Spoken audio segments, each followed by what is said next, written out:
There's one point where Archie's talking to Wolfe, and he's like, "By gum, I will play spoon bean with your money."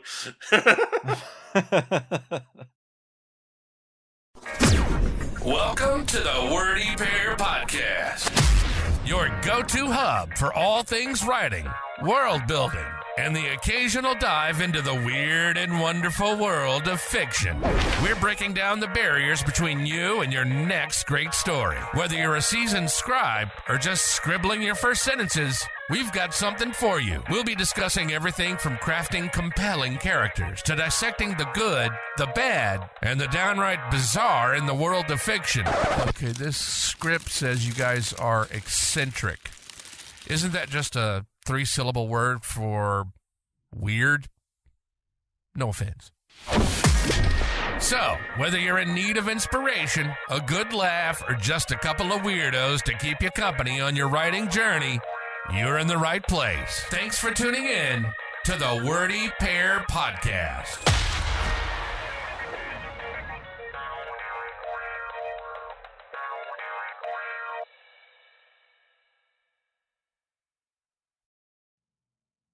Hello and welcome everybody to the Wordy Pair Podcast. This week we are continuing our examination of Rex Stout's Some Buried Caesar. But we didn't record this all in one big angry rant, so, this will be two parts where we did with Trigon. Yeah, proper intros and outros and stuff. So, as always, I'm Rudy. And as sometimes, I'm Justin. Yeah, so let's get back to it. Last time we were talking about the talk between Wolfe and Waddle. Wolfe is convinced. Wolfe has gone to Osgood has come to Wolfe, and Wolfe has said, "I'll give you my opinion for $1,000." And Osgood says, "Shoot." And Wolfe says, "No, a pick." And so then they head to Waddle, and Waddle is like, "If I had had an intelligent police officer, someone would have looked at that bull's face." But no, nobody did. So, okay, let's get to work. This is one of the, I don't know Wolf tactics. Well, sort of. This is one of the things that Wolfe needs in order to get an investigation done, because he doesn't have any official status. He's a private detective. No one has to answer his questions. And so he can only expect answers to his questions from people that he has an in with. That would be people who are indebted to Osgood, because Osgood's the one who's paying him. Waddle is the guy who can actually ask questions with authority. And it's kind of funny because in this book, Wolfe is actually kind of plays with kid gloves with the police. When he's at home, he's often very, very, very intransigent with the police, or what's the word? Incorrigible, right? Something like that. Where he very much so. Yeah, he knows his rights. He knows he's smarter than all of them, and generally speaking, it's his ingenuity that will get him his fee. In this book, it's a little bit different because he definitely needs the police's help in this case. There's not somebody who, there's people who he can't actually talk to, and it's going to be very hard for him to find an in for them because he doesn't have any connections up here. It gets increasingly impossible for him to find comfortable places to sit and send Archie out to do the legwork so that he can solve the problem using the big wolf brain. But in because addition he is to this, not at home. Yeah. But in addition to this, there's a thing that Wolfe says when he's first starting to talk to Waddle that I think is worth noting. Because, Waddle says something flattery, to Wolfe. I'm sure we rustics could learn a lot from you, Mr. Wolfe. And Wolfe, instead of Wolfe just kind of letting it pass or getting angry at the attempt at flattery, Wolfe says something like this. "Well, I don't know your capacity, Mr. Waddle, but I do know that there's something that I have to say about the murder of Clyde Osgood." And at that point, the conversation goes into the legitimate nocturnal pick-washer. But, I don't know, I always think it's a fun part of this book that Wolfe is actually not flattering, but, not incorrigible with the police. He's like, I don't know. He's not like, "Why are you in my house?" He's like, "I don't know your capacity, Mr. Waddle. Let's see." It's open-ended in the sense that, you could show me that your capacity is quite great in the next few minutes, Mr. Waddle. But Kramer never gets that. Yeah. No, Kramer never does get that.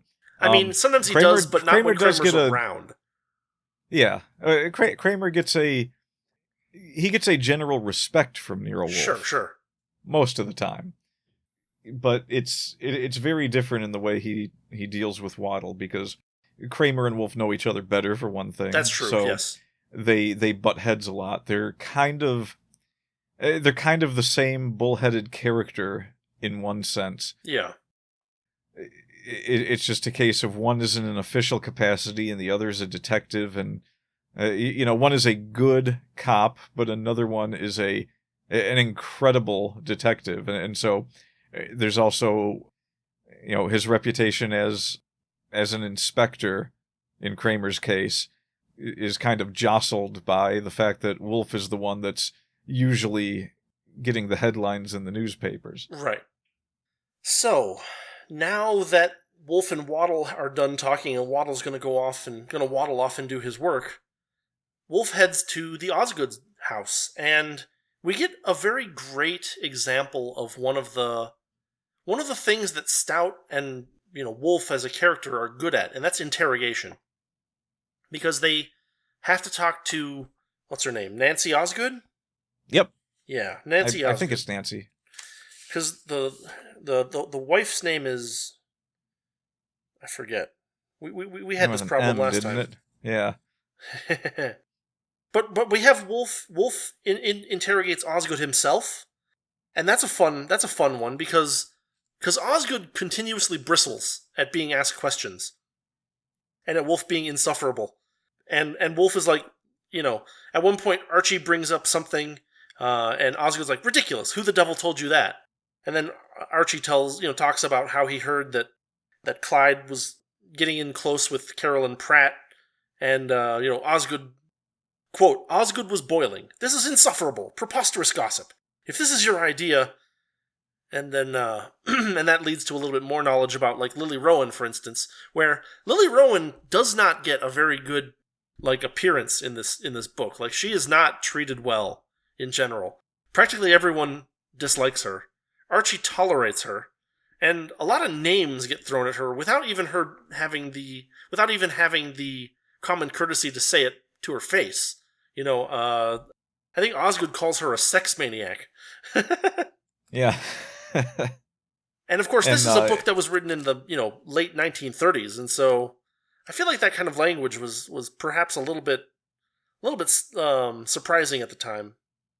Yeah, 1938. Well, the interesting thing about that is that as the book goes along, you get a little better glimpse into how things really happened, and the accusations that were thrown at her about ruining a guy's life, and it's just like, yeah, he kind of did it to himself once you have the full story. That's the thing, right? Like, someone says that it was Clyde Osgood was ruined by Lily Rowan, but I think it might be Archie who says, anyone who gets ruined by a woman should have the gumption to unruin himself relatively quickly.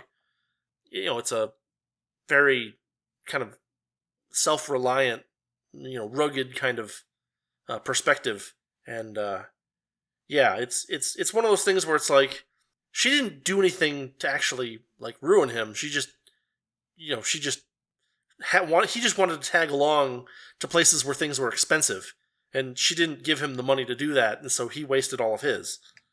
Yeah. So it wasn't the picture that's painted of her at the beginning of the book is not quite the picture you walk away with at the end of the book. Mm-hmm. Plus, you get a good glimpse into the character traits that made her a useful recurring character in later books. Yeah. And you also get a pretty good glimpse at a lot of the character traits that Archie has. Yeah, that's true. When he's dealing with Lily Rowan. Like, you get to see, he's upset at one point in the book that, he kind of blames himself for not being as alert as he could have been watching Caesar, because he was talking with Lily Rowan, because nobody really expected anything to happen, and he had his part of the fence covered for the time he was supposed to cover it. He just wasn't at 100% alertness because he was talking to someone. But, of course, Wolfe points out that he actually did his job exactly as it was asked of him to do. Mm-hmm. So it wasn't that big of an issue. Which is a very Wolfe thing to say, honestly. Yeah. You were hired to protect the bull. The bull is intact. Right. Yeah, he was unable to prevent a murder, but he did. The bull was in fact fine. So Archie has no bull blood on his hands, that's for sure. Yeah. And Archie is, on the one hand, Archie thinks like that, but then on the other hand, it's a little later in the story where he follows, who is it? Was it Jeremy? Was that his name? See, now I'm forgetting the names again. What character? Well, he follows, I believe it was Nancy and Jeremy, or Nancy and... Jimmy Pratt. Jimmy, that's it. He follows Nancy into that little hut at the fair, right? Where there's a bunch of hay piled up, and he notices. Yeah. Well, we're getting a little ahead of ourselves if we're going to go all the way up just there. a little bit, but I think that we can jump around because we're going to get to this anyway. Yeah, fair enough. So just a fair point in how Archie works as a detective. Him and Wolfe don't really.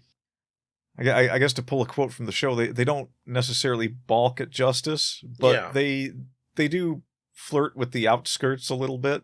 Sometimes. Well, I mean, Wolfe. One of the things we talked about last time is how Wolfe is completely unruffled by the notion that he found the murder weapon and didn't tell anybody. He's like, those are the processes of my intellect, and they are my property. And if your police officers weren't intelligent enough to make the same conclusions I made, it's not my job to fix that, basically. And that's true, but in the case that I'm talking about, it's a slight difference because Archie follows her into a tent, and Jimmy is there. Yeah. And there's people coming in and out, and there's a pile of hay, and someone comes in and takes some of the hay and walks away. And when that happens, sort of. There's Archie, more to it than that, right? Because because what happens is Archie isn't following Carolyn Pratt. No, it's Nancy Osgood. He's not following her, but he follows her for like 10 seconds, and he sees her go into this hay shed surreptitiously, and he goes in and he finds out that Nancy's there and Jimmy Pratt's there. He's like, why are you guys here together like this? Like, you don't have the time for this stuff right now. First off, there's a murder that's being investigated. And you don't, it's not a good idea to start rumors at this point. But Jimmy takes offense at Archie being there. He's like, did you follow her? And Archie's like, yeah, for 10 seconds. I mean, I was looking for one of the cattle dudes, and I saw her, look behind her and go into the shed. And so I was like, well, what's going on here? And what happens is that Archie has a tendency to make fun of the rich in various ways, and at this point he says something like, hey, if you wanted me to be quiet, it'd be better off to give me salve rather than sandpaper. And Jimmy Pratt's like, oh, okay. And so Jimmy Pratt hands him $10, and Archie just takes it. Yeah. And then this guy comes in to take some of the hay, and right as he's taking some of the hay, Archie says, hey, here's $10. The fair management says you guys are overworked. Take it easy for 10 minutes. And the guy's like, what? And he's like, yeah, don't worry about it. It's a redistribution. It's a form of communism. And the guy's like, I'll be darned. And he walks off. And so Archie, and so this gives Archie an opportunity to observe something, and also to handle the Pratt Osgood situation. Do you want to cover that one?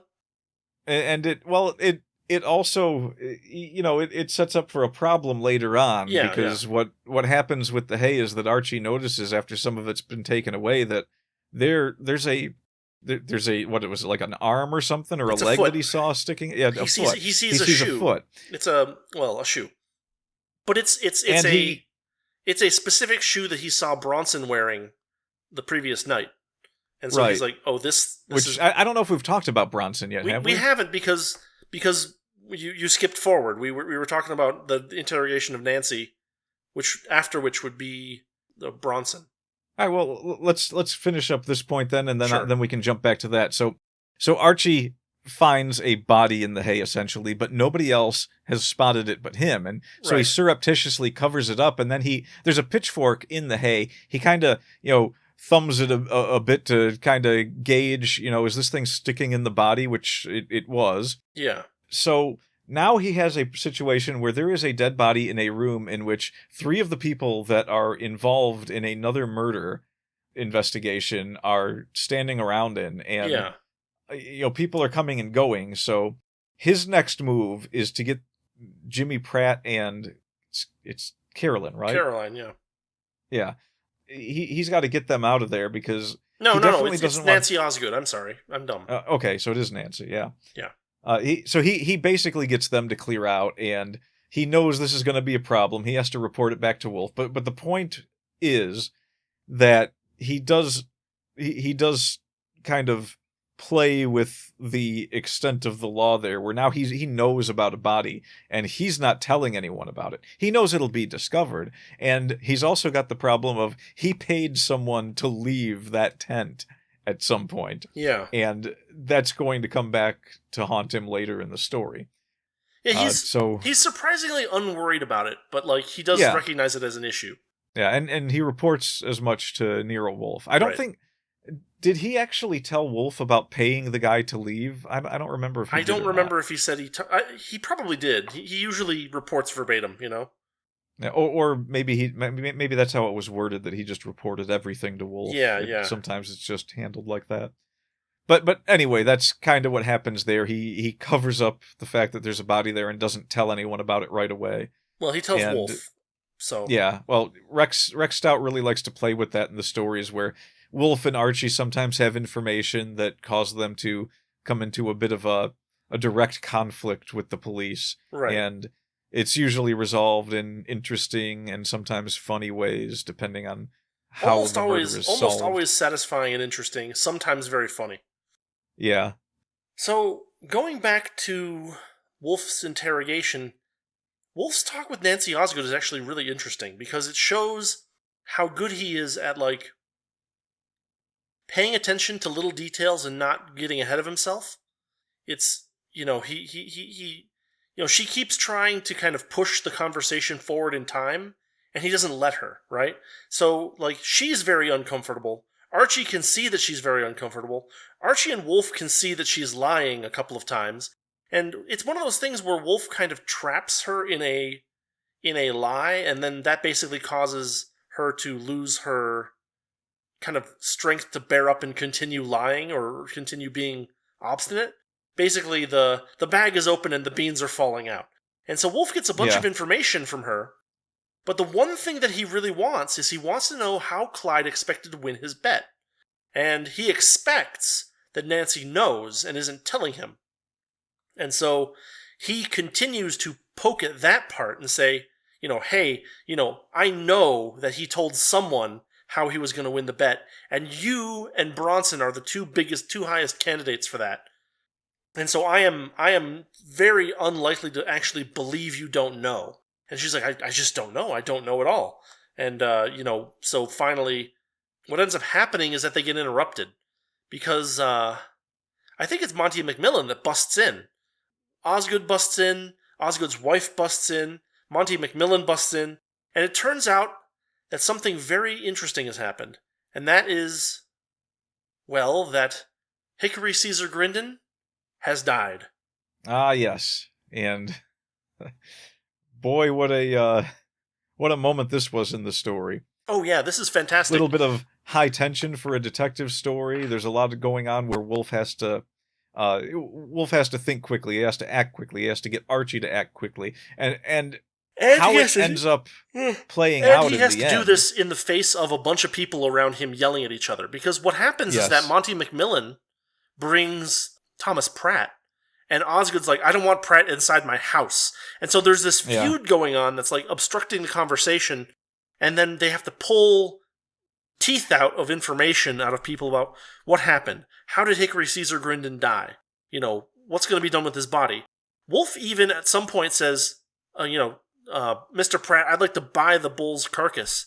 And Pratt says, oh, you can't. The state takes it. And this is a big deal for Wolfe. Wolfe is like, or at least it appears to be. Wolfe is like, Archie, do you have a camera? And Archie's like, no, I don't have a camera. He's like, never be without a camera ever again. Go see if you can find one at the Pratt place. Take pictures of the bull, as many as you possibly can, before they get the fire started. Because what happened Well, I believe this is the one point in the story where he mentions Inspector Kramer. I think this is the only time he does. He says, yes, Mr. Kramer's routine has its good points, basically. But yeah, Archie, because what happened is that Hickory Caesar Grindon didn't die by being butchered to be eaten. He died of anthrax. And this is the same thing that killed Monty McMillan's herd. I was about to say tribe of cows. No. His tribe of cows, yes. Yeah. And so he is now one with the bull. Now it's really weird because, well, so Wolfe asks some questions like, is it possible that Hickory Caesar Grindon had anthrax from that time and survived up until now? And they're like, no, there's no way. Someone has caused him to have anthrax. And Wolfe is like, maybe a contaminated tool or some contaminated feed. And they're like, no. Pratt's like, no, I bought the bull. I've been feeding him, feed from my own stuff that I bought. I haven't gotten anything from McMillan's supplies. And so Wolfe sends Archie to go get pictures of the bull. Because when there's an anthrax death of a bull, you don't do anything with it. You don't touch it because you don't bury it. You don't cut him open. You don't do anything like that because the anthrax can kill people too. And so basically the police are stacking wood around the body of Hickory Caesar Grindon to burn him, which is the most effective way to get rid of the anthrax safely. And let's not forget the reason, because it's mentioned right at that point when Wolfe brings it up. The reason that he wanted to buy the bull carcass, right, was important to the story too. He wanted to buy it obviously because he saw what was happening as an opportunity for the evidence of the case to disappear. Right. Because he was acting on an assumption that no one else was aware of at that time. And that no one else had documented properly, yeah. Right. So he's like, well, there's no pictures. I want the hide. I want the hide for the jury. Because, juries love visual evidence. And they're like, no, you can't have the hide. They're going to burn him. And so Archie runs over to Pratt's place. And he finds Lily Rowan.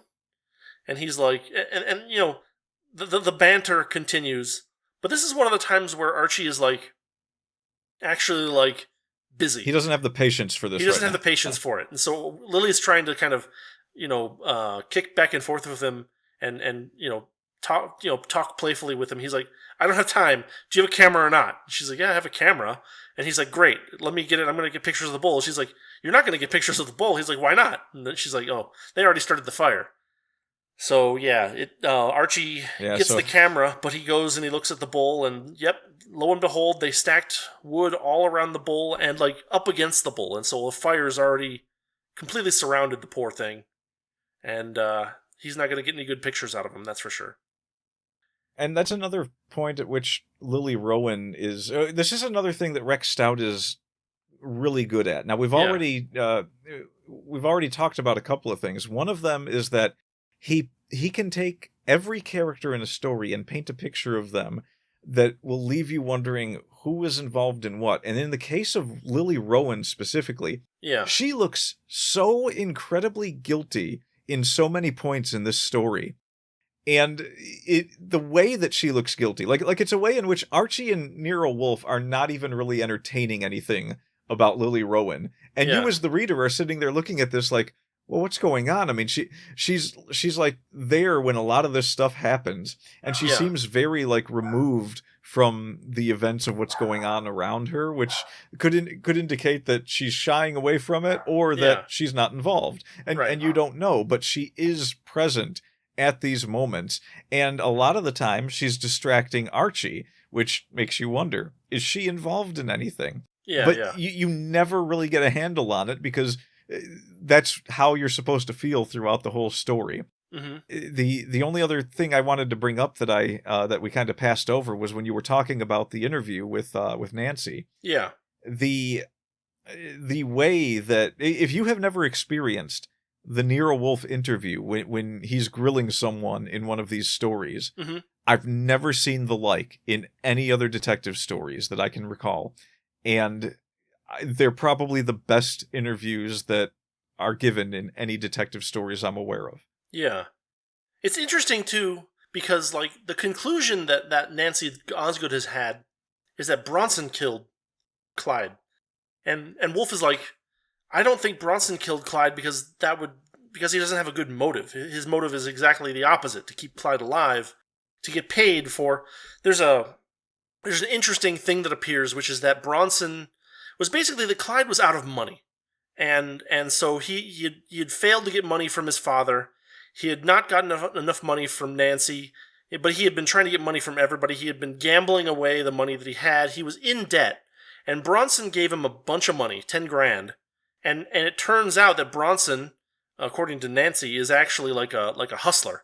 He asked Clyde for a favor in return for the 10 grand, if he couldn't repay it. But it's a favor that would make Clyde look very dishonored, with respect to his family, and make his family look dishonored as well. And so that's why Clyde was so anxious to get 10 grand. But the point that Wolfe makes is that, if Bronson killed Clyde, he's not going to get his 10 grand. So what's the point of that? The note that Clyde signed is going to have a lot less meaning if Clyde isn't there to witness it either. So it's one of those things where, she's saying, Bronson killed him, and Wolfe's like, maybe, but I really doubt it. And so there's some interesting back and forth there as well.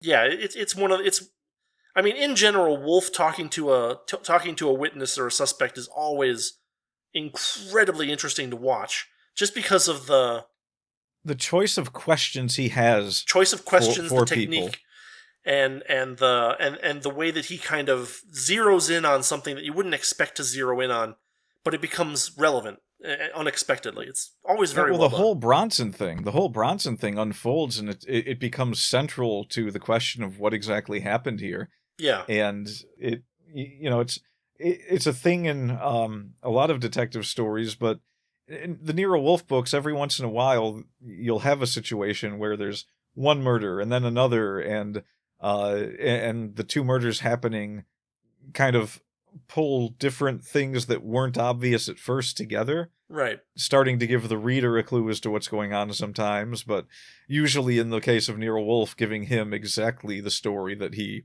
is looking for, because he's the world's greatest detective. Right. Which we'll have to talk about that one day. There's a lot that goes into the lore of Nero Wolfe, I guess you could call it, and the reason that Rex Stout wrote him the way that he did. Yeah.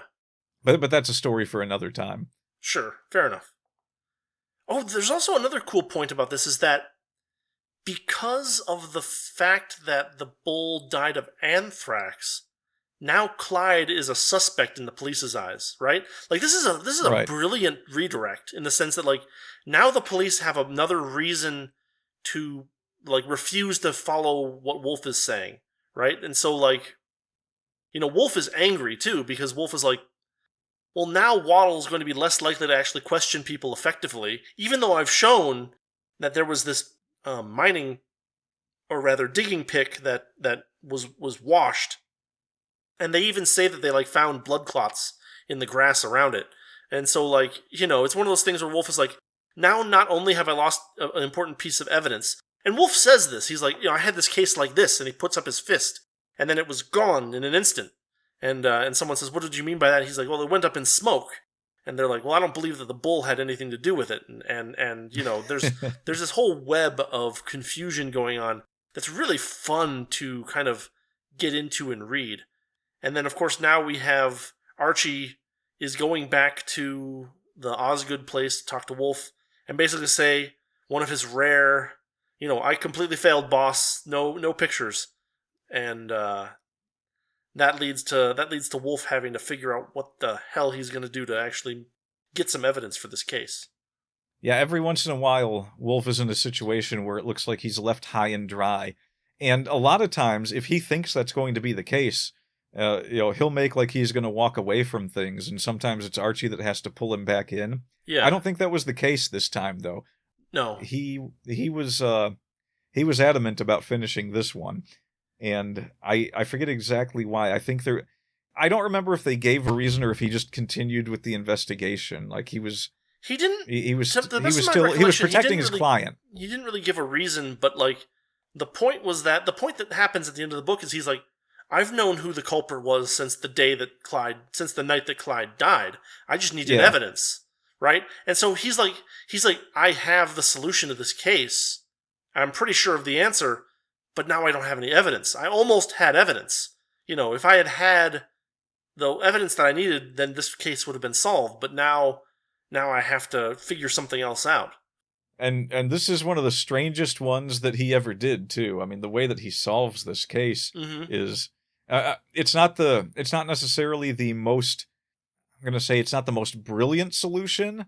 Yeah. It was definitely a clever solution, and it's also a solution that isn't normal in detective stories a lot of the time. I mean, sometimes there's a little bit of trickery that a detective will use to get a criminal to out themselves. Yeah. But in this case, it was something more. Like in essence, Nero Wolfe was pretty much defeated here. I mean, there was definitely a lot he could have said that could have possibly continued an investigation towards a certain culprit. Yeah. If he had let on. But of course, it's his case to solve, and Nero Wolfe is a very stubborn man. Yeah. And I do kind of... I kind of looked at it as... I don't know if he said anything about this in the book, but the character of Nero Wolfe is one that he doesn't really let his clients down, in the sense that if they're in some kind of danger, such as, maybe their name will be besmirched or they'll get into some kind of trouble, he will do what he can to protect them, as long as they're not the culprit. Right. Which, usually Nero Wolfe is clever enough to not take clients who could be the culprits. Right. Once in a while, he does tentatively, but There's it's some very good books rare. like that too. Yeah. Yeah, I can only think of one time that his client was the culprit, and that one had a great ending. But but yeah, he's got a very, very iffy plan this time, which could go wrong in 100 ways, but and does. Like, it goes wrong in several ways. Yeah. You're talking about Over My Dead Body a minute ago, right? Yes, Okay. with But this plan in this book, do we want to jump to that yet, or do we want to talk about Bronson and... Well, so we kind of talked about the deal, or the blackmail. What we didn't talk about is the interrogation of Bronson. And this is another point where Wolfe is really interesting, because this is another point where, as you mentioned earlier, Wolfe is not particularly, like, married to justice in a sense. Like, Wolfe calls Bronson up, and he's like, so I understand that you're in the blackguard business. And Osgood's like, and Bronson's like, well, if you want to call names, he's like, no, I'm not calling you names. I'm just using the definitions in the dictionary. I'm in the detective business, and you're in the blackguard business, and my job right now is to solve this murder. And so I need to know, what you know that will help me solve the murder. And I don't particularly care that much about your plans. Although, as Wolfe talks to Bronson, Wolfe begins to care a little bit more about the hold that Bronson had, and that comes to another one of the fun points in a Rex Stout book, which is Archie beating somebody up. Those moments are enlightening and fun when you get to see Archie actually take physical action. It doesn't happen too often, but when it does, it helps to build the exact character that Archie has, because you can tell he's a man that a lot of times wants to hit someone. Yeah, right. And when he gets does his opportunity, sometimes, right? Like, yeah. And as the narrator, he gets to tell you how good he feels about it too. Yeah, and he does that too. It's fun because, there will be times where Archie is told with no notice, Archie, get him out of the house. Fritz will open the door, right? Stuff like that. Or, he'll hand a book to someone sarcastically, and the person will throw the book on the ground, and Archie will be like, pick it up. Which might have been the best one. But in this case, what happens is actually really interesting, because Wolfe says to Bronson, I want the document that you have that was your hold on Clyde Osgood. He says, Nancy Osgood seems like a good person, and I want to actually try to help her out with this. If you don't get your money within, 15 days or something like that, I will pay you the $10,000. And Bronson saying, no, I'd rather have the paper, is what causes Wolfe to tell Archie to take the paper from Bronson. And so we get to see a little bit of fun action with Archie and Bronson there. But of course Archie wins, because Archie is the man. And, he gets the paper. And Well, this is another another fun thing element. another Yeah. thing that's important is just the way that happens. Is Yeah. Nero Wolfe does not tell Archie to hit anyone. He just Right. says, "Get the paper," Right. and Archie uses his own creative directive His to get the intelligence paper. guided by experience. Yes, and his fist. No, but this is another fun element, is that there will often be a MacGuffin in a Wolfe story. Something that somebody knows about somebody else or something like that. And, Wolfe and or Archie will get their hands on it. And oftentimes, these MacGuffins are left as unknown MacGuffins all the way through the end of the story. Like, that's one of the cases where Archie gets the paper, but he does not tell the audience what the paper says. All he says is that he has the paper. So, it's little things like that make you want to keep turning the page, because, there's always the chance that the paper will be an important piece of evidence or will have to be revealed later on. And, like, the mystery of it is like, ooh, I wonder if that's going to be important or not, or if it's just going to be like a thing that they needed or what, So there's always a little bit of interesting variety there, I guess. Do we want to dispel that one right now? What do you mean? So the document in question, we don't really find out what it says. It's implied that it is an agreement that, oh geez, what's his name again? That Clyde Osgood is going to introduce Clyde. Bronson. What? Or yeah, it was Clyde. Clyde So Clyde is essentially, he's got a little piece of paper that he's blackmailing Clyde with that kind of points to him having to do something illegal or engage in a bit of skullduggery to. Well, what he said, what Archie says that doesn't quite satisfy me is that the paper said that Clyde was going to have to introduce Bronson to some of the upper class bridge clubs in the county, and I feel like that is like a euphemism or something. I don't know, but it might be, but really, the idea is that Clyde is going to introduce a blackguard to more people upon whom the blackguard can prey. That's the idea. Yeah. But we never know exactly what's on the paper. And the paper being a sort of MacGuffin is not. It's not even that big of a deal in that sense, because there's another important aspect of the paper. Part of what Nero Wolfe has undertaken on behalf of Nancy Osgood is that she'll help to protect the name of Clyde and the Osgood family. Yeah. And by having this piece of paper, he has essentially done so. Right. So he's fulfilled an obligation to the family, well, to one person in the family, because she didn't want the father to know about this. Yeah. And so Nero Wolfe has managed to keep that from happening. And there's even a little bit of play with it where the cops are looking for this piece of paper, and they've kind of got Archie tagged as someone who would have it, and there's a little bit of magician work that him and Nero Wolfe pull off to make it disappear, so that when Archie gets arrested for how we talked about him knowing about the body earlier, he ends up getting arrested momentarily and hauled away. And they try to search him for this document that they now suspect he has. Right. And of course, he doesn't anymore. It's a rare case where Wolfe is part of some. So Wolfe is part of a magic trick that doesn't often happen. It's quite fun, actually, because of Wolfe. Of course, Wolfe is there to exhibit orchids, and so one of the things that he has brought along with the orchids is a sprayer, because apparently back in the day, what you would do to spray to keep plants free of bugs is you would spray them with a mixture of water, nicotine, and soap. Apparently, it repels bugs or kills them, and so like Wolfe has this thing full of soapy, gross nicotine water.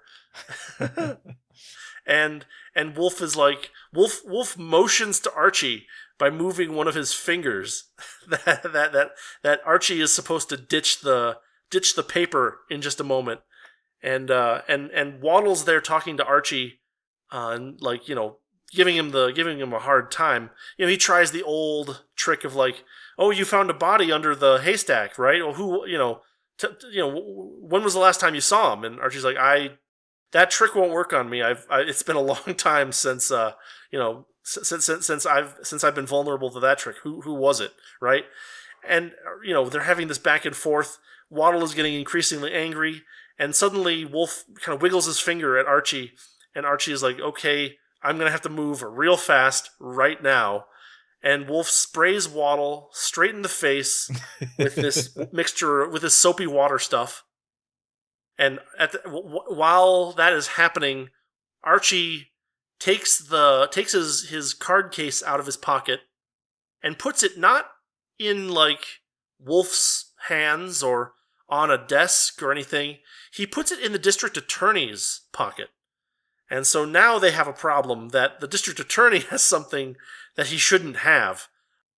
And this whole thing is just played out so well. Like the way that everything is described and the way that all the action is brought out, it's fun to read even after you've read it 10 times. Which is why we're spoiling so much of this book, because you can know everything about this book and still love it. Yeah, I mean, you've read it countless times now. Yeah, and, it's so great how they pull that trick too, because who's the other person that's there? There's Waddle is there, and then the DA. The DA is there, and he's shouting at Archie after Waddle gets sprayed in the face, or Waddle's the one shouting, right? Yeah, yeah, and he's like he's saying, where did he put it? He suspects that Archie where did he tried throw to it? ditch He must the have evidence. thrown it, or moved it, or something. This must have been a diversion. Yeah, and the DA is like, I was standing right next to him. He didn't move at all. I saw no movement whatsoever. Right. And he has no idea that he has exactly what they're looking for in his pocket. Yeah. And of course, when they go to leave, because Waddle appeals to the crowd, because a crowd gathered as Waddle was yelling at Archie, and like there's a bunch of, he's like, I'm the sheriff of this county. I need to know if he threw or handed something to anyone. And like, no, that he was 10 feet from Wolfe. He never got anywhere near him. And no, he didn't throw anything.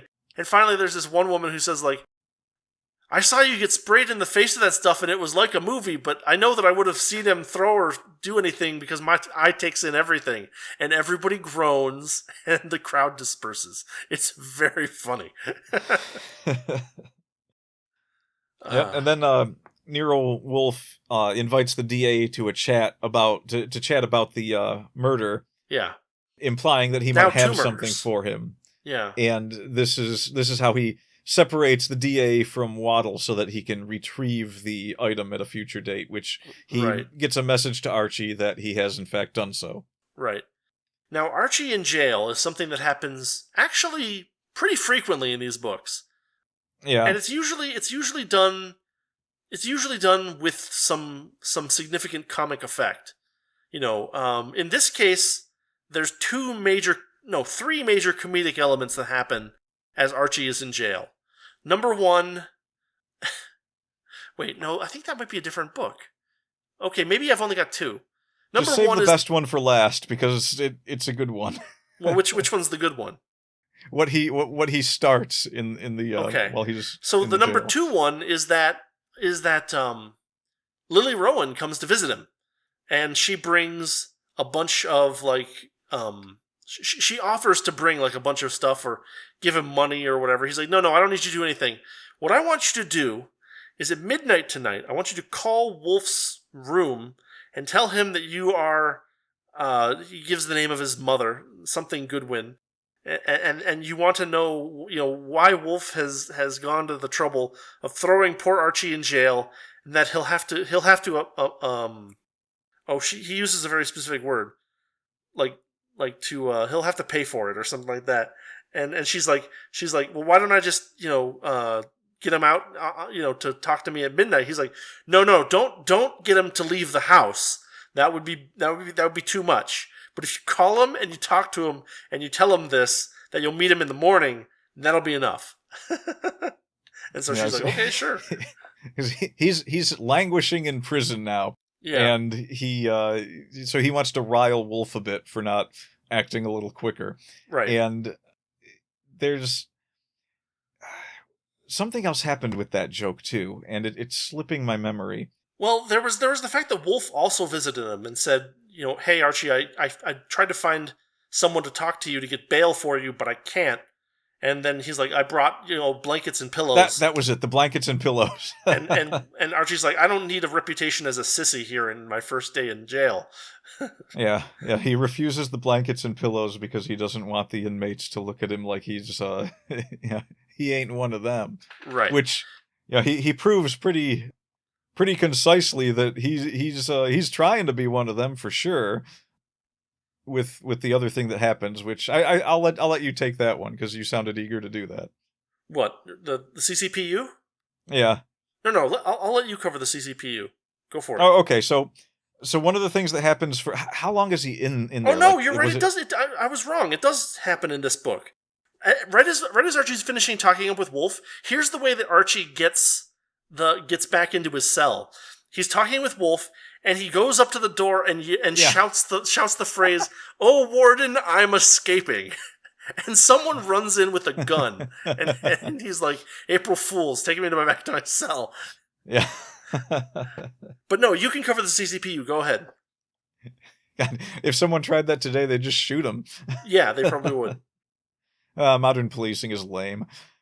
No. While Archie is in prison, he meets this guy who's kind of like a street gambler, and that's what he's in there for. At the Spoonbean is what he's up to. Spoonbean. He's doing the old Spoonbean. And Archie's got really good eyes, so the guy tries to play a bit with him, and Archie finds the bean under the spoon every single time. So no, that's not true. He misses a couple of times. Did he? Yeah, he misses a couple of times. But what happens is that, like, the first time it was, and then the second time it wasn't, and then it was several times in a row. And that's when Basil starts to get notably flustered. He's like, I must be doing a poor job. And Archie's like, no, I know what this game is. I know that I'm supposed to start finding the bean more often, and then that's supposed to lead to me making a bet with you. And then your skill suddenly gets much, much better. Yeah. But it's not my money, and I can't gamble Wolfe's money on Spoonbean unless Wolfe makes me mad enough. There's one point where Archie's talking to Wolfe, and he's like, "By gum, I will play Spoonbean with your money." This whole part of the book too is just all it is them passing time so that they can get back into the story with things that have already happened on the ground that Archie isn't aware of. Because as the narrator, sometimes Archie has to be taken out of events so that the events can be pieced together by Wolfe and off screen, essentially. Basically, so that when Wolfe comes back, he has this plan for Archie, and Archie is like, well, I didn't know exactly what was going on, but I guess here we go. Yeah. And this is kind of one of those moments. He spends a little time in jail because they're convinced that he knows something. They even accuse him of possibly being the one to have murdered Bronson, although it's usually so far-fetched when they do that, because it's obvious that they really just want him to spill what he knows, right. and so they hang that over his head. But Archie's usually pretty slick to that tactic. And they end up leaving him in there long enough where he needs something to do, obviously. Right. So Archie decides he's going to form a union for the prisoners. It's just a couple of pages of him and Basil talking about it, and they're trying to get signatures from other people that are it's actually really funny. It's a significant part of a chapter 18. You want me to read the declaration of the basic demands of the prisoners union? Yeah, read the declaration. Number 1, recognition of the CCPU. Number 2, the closed shop. Whatever that means when you're in prison. Number 3, collective bargaining on all controversial matters except date of release and possession by our members of objects which could be used for attack or escape. Number 4, no lockouts. Number 5, food. Food may be defined as nutritive material absorbed or taken into the body of an organism, which serves for purposes of growth, work, or repair, and for the maintenance of the vital processes. We don't get any. 6, running water in all cells. 7, abolition of all animals smaller than rabbits. 8, sell buckets of first-grade enamel with good lids. Number 9, daily inspection of bedding by a committee of public-spirited citizens, with one member a woman. 10, adequate supply of checkers and dominoes. 11, soap which is free of essence of nettles, or whatever it is that it now contains. And finally, 12. Appointment by our president of a committee on bathing with power to enforce decisions. And they get a handful of people to sign it, and then Archie's the president, obviously, and Basil's the vice president. And then Archie knows he'll be Secretary and leaving. treasurer. Or secretary and treasurer, yeah, that's it. Vice president, secretary, and treasurer. And, obviously, since Archie knows he's going to be leaving soon, there's this whole scene where he, passes off the presidency to Basil, and it's right. just a good comedy moment. He gives Basil money, too, because they were trying to get a certain number of people to sign up so that they would have, some kind of, unanimity or something like that. And so, Archie's 10 cents to join, 10 cents reward for joining, and then he's like, well, what about if we up to 25 cents? And Basil's like, no, that's just going to make people think we're up to something. And then finally, at the very end, they're using one of the prison guards as a person to spread the word around. And Basil's like, okay, I think we can do it with 25 cents, but not by giving people directly 25 cents. And Archie's like, are you sure about that? And Basil's like, yeah, give me the money. And so Archie hands him the money, and Basil's like, 25 cents to you, the prison guard, for every person you get to sign up. And so, it's just this beautiful little scheme that Archie hatches for no good reason other than that he's bored. And he's trying to rile, right. What's his name? Waddle. Waddle, yeah. And so, there's a joke where Basil, where Archie calls Basil not an excellent vice president, and at the end Basil's like, he says, you're not a very good recruiter, and Basil says, Pff, at the very end he's like, not a good recruiter, and Archie's like, well, you're a good recruiter, but as a treasurer you're inclined to overdraw. It's great because they call Archie back in again to talk, and Archie's like, they're like, you must be stewing in there, you must be really angry. He's like, no, I'm having a lot of fun with this CCPU idea. And they're like, what is that? It's great. It's a wonderful chapter. But finally Wolfe shows up, and Wolfe is like, I'm going to get bail for you, if I have to hunt down the DA himself and drag him to a judge. And they're like, well, no, we're gonna oppose bail. And Wolfe's like, what? Why are you, what? Huh? What? And you forgot something. Well, go ahead. You forgot that. How did he word it? Did he ask Archie, was that Miss Rowan that called me at midnight? Oh yeah, he does say that, but that's a little later. That's when they're in the car. Oh, then you didn't forget. I forgot. Well, I mean, I might not have added it when I got to it, but basically they're like, no, we're not going to give Archie Goodwin bail. And Wolfe is like, I need Archie to solve the murder, and I'll have evidence to convict in 24 hours. If I have him, and if I don't have him, what I'm going to do is I'm going to go to a different official and give him the information, and then he will get all the credit. And they're like, crap. Which is this is another Wolfe tactic. This is another common Wolfe tactic. Yeah, he does this to the police a lot, where he's like, all right, you know what? I've got something, and I don't have to give it to you because it's not anything that you couldn't have gotten as well. Right. But I can't solve this without Archie, so you're gonna have to give me Archie. Something. Something. He always manages to get out of them exactly what he needs to finish his part of the story. Right. So then, as you mentioned, they're in the car, and whenever Archie goes to jail, when he gets out, he likes to conspicuously scratch himself. Just scratch his leg, scratch his arm, whatever. And Wolfe is like, would you stop doing that? He's like, I need a bath. It's kind of because Wolfe doesn't like it when anyone around him does something repetitive and neurotic. There's a point early in the book where Archie is sitting there rubbing the back of his hand, and Wolfe can't even read his book because Archie's rubbing the back of his hand, and so Wolfe goes into his whole, well, this is what I think, this is what happened, but don't tell anybody because you should only give direct evidence. And Archie's like, yeah, fine. And Wolfe's like, the only thing I was trying to do was you just stop rubbing the back of your hand like that. So Archie scratching himself is also incredibly annoying to Wolfe. But they get back to Osgood's place.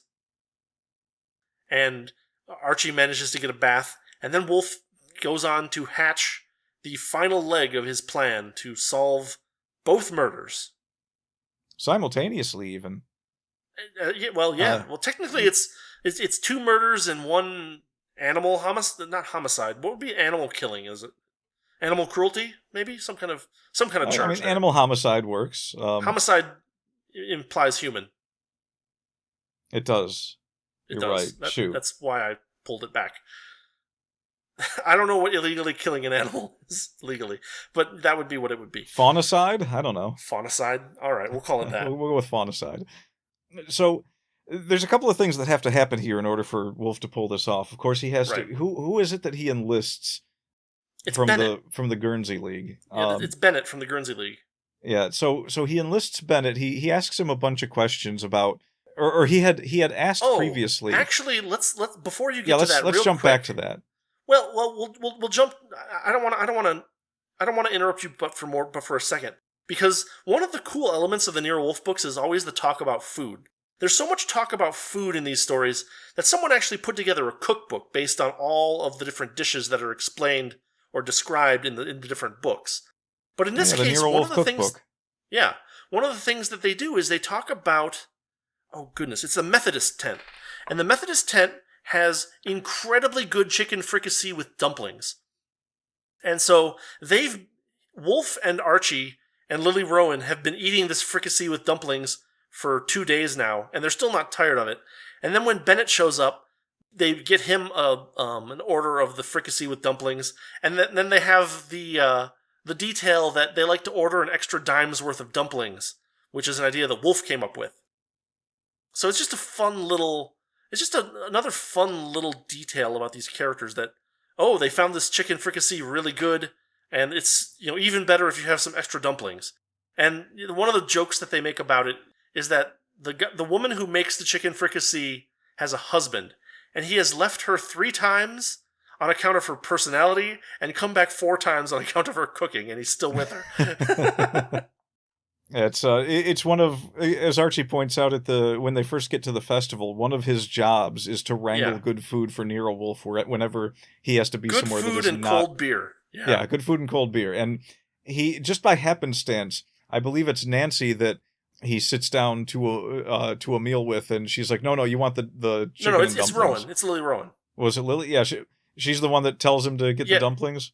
Well, the fricassee with dumplings. Then Wolfe comes up with then Archie tells Wolfe about the fricassee, and then Wolfe decides, let's get 10 extra cents worth of dumplings with the fricassee.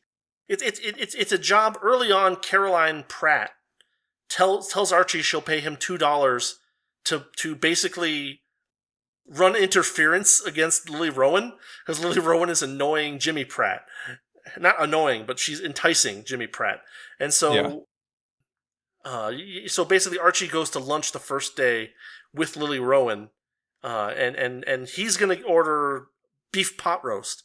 And then she's like, no, you're going to get the chicken fricassee with dumplings. And he's like, really? And then she tells him the story about the woman and her husband. And that leads to the fricassee being a recurring character in this story. Yeah, and it's just great because when Wolfe finally does show up, Archie is already there like, no, this is what you're going to want to order, Mr. Wolfe. Yeah. And of course, Wolfe finds it to his liking, and so everyone's eating this stuff all throughout the latter half of the story. Right. Something like that. It's like 2/3 or the last half where they're at the fair instead of at well, they're at the fair Osgood's for 2 house. different days, so yeah. Yeah. But yeah, during one of these meals, Wolfe is asking some questions about, how the bulls are identified in these bull championships. Because one of the things that's happening at the fair is the bull judging. And the Guernsey League members were, of course, some of the people that showed up at Pratt's house to complain about him wanting to pull this stunt of cooking Hickory Grindon Caesar. Hickory Caesar Grindon. Hickory Caesar Grindon. And so he figures, okay, this is someone who would know about this, sits him down, starts talking about all this stuff, and Bennett's telling him about... It was Bennett that was telling him about the pictures, right? I think so, yeah. Yeah, because he did talk to him a couple times. Yeah. And he tells him, there's these pictures that they keep on file, and they when they first, I don't know if they first like sell the bull or whatever when a bull is born. Within a couple of months of the bull being born, they have to be drawn by the owner. And so they have sketches on file so that these bulls can definitely be identified, because one of the questions that Wolfe asks is, well, isn't it possible that you could mistake one bull for another? And of course, at first, Bennett's like, well, no, not really, because he's an expert or anything. But then he's like, well, really, you can, though. And it's like, there's a lot. Wolfe asks him, like, are there other bulls around here that look like Caesar? And Bennett names a few that are pretty close in resemblance. But the real trick is that Wolfe needs a bull that looks like Caesar superficially, but is less expensive for obvious reasons. Yeah, and the thing that I don't. By the way, the bulls in this book have great names. Yes, they do, and they're actually Willowdale Zodiac is like a fantastic name. Yeah, the bull championship thing being what it was at the time, those were probably pretty accurate to the names that would be given bulls. I think Rex Stout looked into that or knew some of it. Yeah. Going into it. I mean, if nobody, if you've never seen Rex Stout, I know you have, but for anyone listening, the guy kind of has a Colonel Sanders look to him. Yeah. He looks like someone who would know something about bulls. Let's just put it like that. But, even if he didn't, he must have looked into it, because this is, the weird names for horses and bulls in these championships and these races. That's always kind of been a thing. And I don't know what started it, what prompted people to do that, but it's present in this book. The pictures that he's looking for, he's doing so for a very good reason. One of the things that he was suspicious about, and kind of how he solves the mystery at the beginning of the book, that we're not aware of who he's thinking of, but he says that he knows who it was from the very beginning. Yeah. And how he knows this is, pretty simple. And it's because someone made a $10,000 bet that this bull that was going to be eaten would not be eaten. And Nero Wolfe very simply came to the conclusion that either this person was planning on... So the thing is that, I think we mentioned this last time, but like the bet that gets made is that he won't eat Hickory Caesar Grindon this week. And Wolfe says everybody is going to be focused on the this week in that bet, but I'm going to focus on something else. Yeah. And Nero Wolfe's idea is that Clyde Osgood had either planned on replacing the bull somehow so that it wasn't Hickory Caesar Grindon that got eaten. Right. Or he knew that it wasn't actually Caesar. And so it prompts Nero Wolfe to start investigating the identities of bulls in this story, with a very obvious thread being dangled throughout the book that, it's actually a simple solution for Nero Wolfe to have figured this out. But of course, Rex Stout, being the master that he is of the detective story, he can make you think it's everyone in that book simultaneously. like Murder on the Orient Express had nothing on this. Yeah. Nero Wolfe is getting names of bulls from Bennett, and he's determining the way these bull pictures work, so that at the end of the story, when Wolfe is he's going to try and capture a criminal when all of the evidence for who this is has been completely destroyed, and except the evidence inside his own mind. Yeah, except the evidence inside Nero Wolfe's own mind. So Nero Wolfe's plan is to project this evidence outside onto other people in a very loose scheme that nonetheless turns out to be pretty effective. He enlists Bennett in a very rushed emergency manner and says, I need you to fly out to wherever this place is. Yeah, the central office or whatever, Yeah, to get these pictures of these bulls. And Bennett's like, well, we're not supposed to, those aren't supposed to leave there. And Wolfe convinces him, he said, well, you're an authority. If I can promise that they will stay in my presence and you are here. You can stay and watch me as I look at them and see that I don't damage them. Wolfe is desperate at this point. Yeah, this is a... He actually says there is a, what does he call it? Like an epidemic of murder going on in this county, and he needs to stop before it's too late, before it happens again, kind of thing.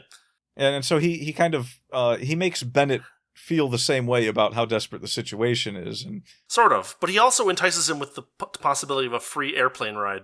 Oh yeah, I forgot about that. That was Yeah. actually kind of interesting. Didn't he ask him if he'd ever flown on an airplane before? Yeah, and Bennett's like, no, I've never been on an airplane before. Then and Wolf's like, then go. You'll have fun. I'm sure you'll enjoy it. I've heard that the guy who's the pilot is a very talented person. And Bennett's like, well, the plane will fit you. And Wolf's like, no, I will not go up in an airplane. Yes, Wolfe often reflects on the buoyancy issues of him being on an airplane. Just on any moving machine Yeah. whatsoever. But He tolerates Bennett, Archie as a driver. yes, and when Archie screws up, he doesn't let him forget it either, as we found out in this book. Right. Even when Archie doesn't screw up, because it wasn't his fault. Because it wasn't really his fault. But he does get Bennett to go and get these pictures, and he comes back, and Nero Wolfe is studying them and sketching feverishly. And well, there's another funny point here is that Archie comes back and he sees Wolfe by himself with the drawings, and Archie's like, "Where's Bennett?" And Wolfe's like, "He went off to eat. I'm not damaging his drawings." It's like, after all this, there's like a page-long argument about Bennett saying, well, they can't leave this area, and if they leave this area, they certainly can't leave my site. And then, like, he hands them to Wolfe and just goes off to get something to eat. Well, let's be fair, they're very good dumplings. Yes, that is true. Well, the fricassee is probably the real main course. But anyway. Yeah, Wolfe has a couple of these bowls, these pictures, and this is actually a clever part. I think that this was what Rex Stout intended. Should we stop soon and like leave the ending unspoiled so people will have something to look forward to? Yeah, we can do that. I don't know if I can make my next point. Be vague. Yeah, I'll be vague. So one of the things that I don't think is directly addressed in this book is that Nero Wolfe actually asked for several pictures of several bulls. Yes. And I don't think Rex Stout said this in the book. But, Archie goes up and he sees that Wolfe is looking specifically at the sketches of one bull. Well, yes, but it's implied that it is outright said that he was looking for one bull, and that does happen. But what Rex Stout, I think, was trying to do with this entire thing was him asking for several pictures was sort of misleading to Bennett and everyone around him. He kind of made it look like he didn't have anything specific in mind, and by getting a list of them to Bennett to bring back, he would be able to kind of make it look like... I think there's an element of that, but I also think that there's an element that Wolfe wasn't 100% sure which bull it was. He had his memories to go off of on what the bull looked like, and he's I think he was. well-trained memory. I think he was, because there was only one that would have been related in any way to anthrax in his mind. Well, no, but it still could be that... It still could be... Like, Wolfe always leaves enough, like, doubt in his mind that he's not married to any particular solution, right? Like the everything falls together if it is this one particular bull, but it could have been that a different suspect, although extremely unlikely, could have been that a different suspect picked a different bull and did the same thing. Wolfe thinks he knows, but my impression from the book is that he got those to make sure that he's sure. Make sure that he's right.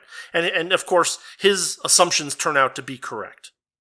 Okay, well, yeah, I guess that's another good interpretation we have then. So it could be either of those. It could just be that it's a little unsure. It's a little vague, because we don't get to know for sure what's in Wolfe's head earlier in the book, but, I think that I get the hint that he wanted to be 100% sure. Because... Right, he's going off of his memories of what the bull looked like, and so he has to be sure that it is this particular bull and not any of the other ones that it could also have been. Well, and if we don't want to spoil it, we kind of have to... I mean, we've spoiled the rest of the book. I don't know if we need to leave it unspoiled, but... Well, no, I think that once we get to the point where we say that Wolfe is looking at pictures of bulls and drawing sketches of a bull, like we don't have to give away the exact plan that he had. We don't have to give away who the bull was or who the culprit is, but basically, we can be a little bit vague. We can say, once Wolfe has these sketches, he says, Archie, I need a reliable liar. And Archie taps his own chest and says, right here, boss. And Wolfe's like, no, I mean in addition to you. So... And enter Lily Rowan. Enter Lily Rowan. Archie gets Lily Rowan in on the scheme. Wolfe hatches his plot. He shows who the murderer is to the murderer. He shows who the murderer is to the murderer. And there's a very cool conversation there. And then that basically ends the story and will not give away any more than that, I think. It's a really satisfying conclusion. It is, and we can give away at the very least that Lily Rowan knew that she was telling a lie on behalf of Nero Wolfe, and she goes along with it. And more like she was doing it on behalf of Archie Goodwin, but yeah. Yeah, and she goes along with it, and it's the linchpin in the way that it's presented. Yeah. It really makes it look like to the people that she tells the lie to that, oh, this is credible evidence. Yeah. So this is kind of how everything wraps up, and then Lily Rowan goes on to become a recurring character in the story. Right. And it is amazing how she starts off in the story as someone that nobody likes, nobody trusts, nobody wants around, and by the end of the book, they are trusting her with a very specific lie to tell in order to catch a murderer. Oh yeah, that's a really good point. I never really looked at it in that way, where like technically it's a development of the character. Because she's kind of nice to Archie from the beginning, but you're right. She calls him like everybody Escamillo else, or something. Yeah, Escamillo, yeah. Everybody else doesn't want her there for the most part. Even the person who invited her there doesn't really want her there. She has her there for ulterior motives. But that's a really good point. Is that this ends up developing Lily from someone that nobody likes and more importantly nobody trusts to the linchpin in a solution to a multiple murder. It's really quite beautiful. And since we're on the subject of Lily Rowan, her character throughout the rest of the stories is kind of, she's a very rich woman. Yeah. And so she becomes a useful asset to Archie in later stories where he occasionally has to mingle with higher society. He usually does it via the good offices of Lily Rowan. Right. She does introductions. She'll ask somebody what she needs to do to buy a wolfhound, stuff like that. Yeah. She's a good character all around, a good recurring character. I mean, she's no Saul Panzer, but she's still a great character. No. Yeah, true. Saul Panzer's exceptional, though. He is an exceptional man. He probably as deserves Kramer knows. Yeah. He deserves his own... we could do at least an hour on that. Yeah, we could. All right, we've left the ending unspoiled. Hopefully that will give... Look. Despite the fact that this is a detective story, I've read it probably 30 times.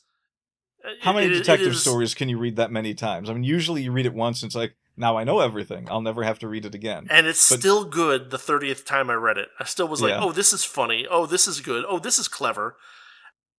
So, yeah, we've left the ending somewhat unspoiled, hopefully unspoiled enough. But even if we have spoiled it and you figured it out, the book is still worth reading. That's the point I'm going to go with.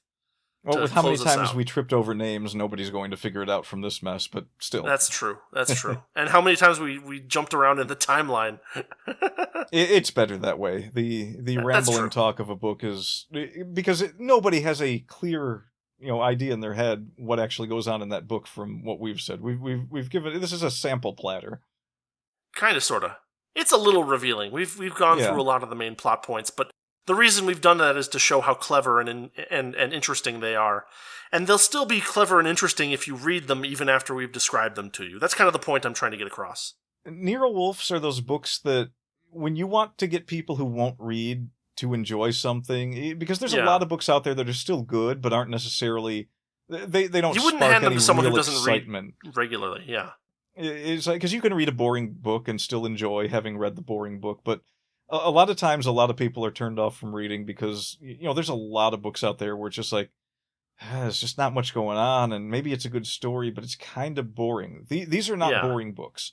Rex Stout novels are page-turners, like Terry Pratchett books, or or Umineko, or there's not a huge list of page turners out there really, but like Douglas Jurassic Adams? Park or Andromeda Strain by Michael Crichton, Douglas Adams books.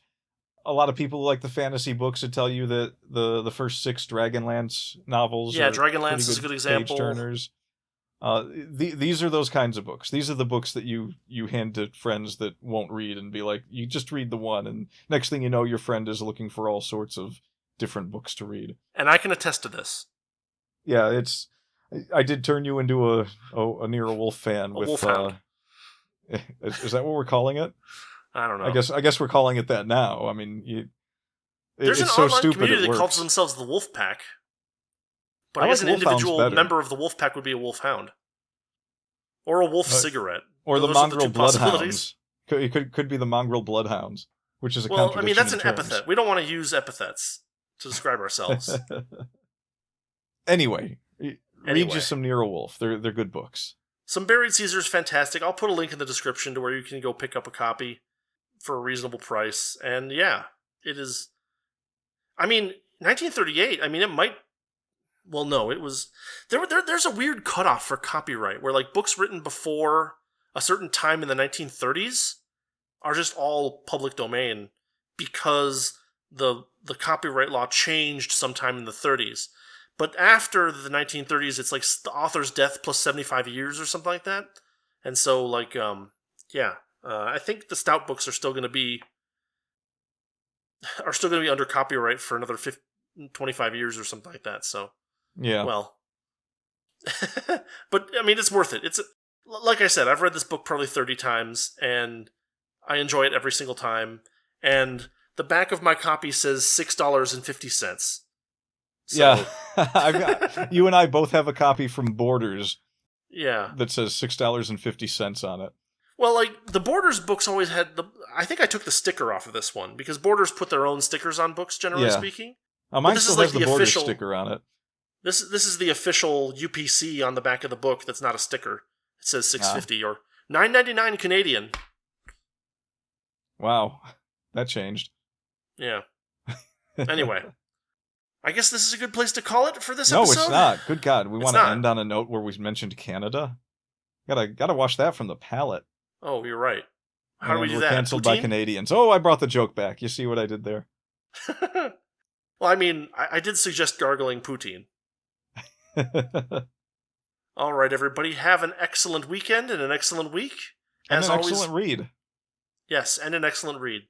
We have been the Wordy Pair. As always, I'm Rudy. And I, to whom also have been the wordy pair, am Justin. Exactly. All right. Have a good week, everybody.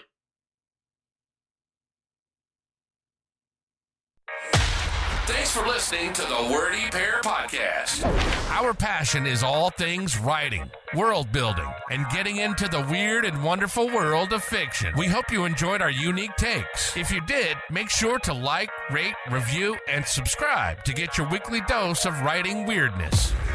We'll be back soon, but in the meantime, hit us up on Twitter. For Rudy, it's @Rudolph_Cone. And for Justin, @Ninja Mouse Chew.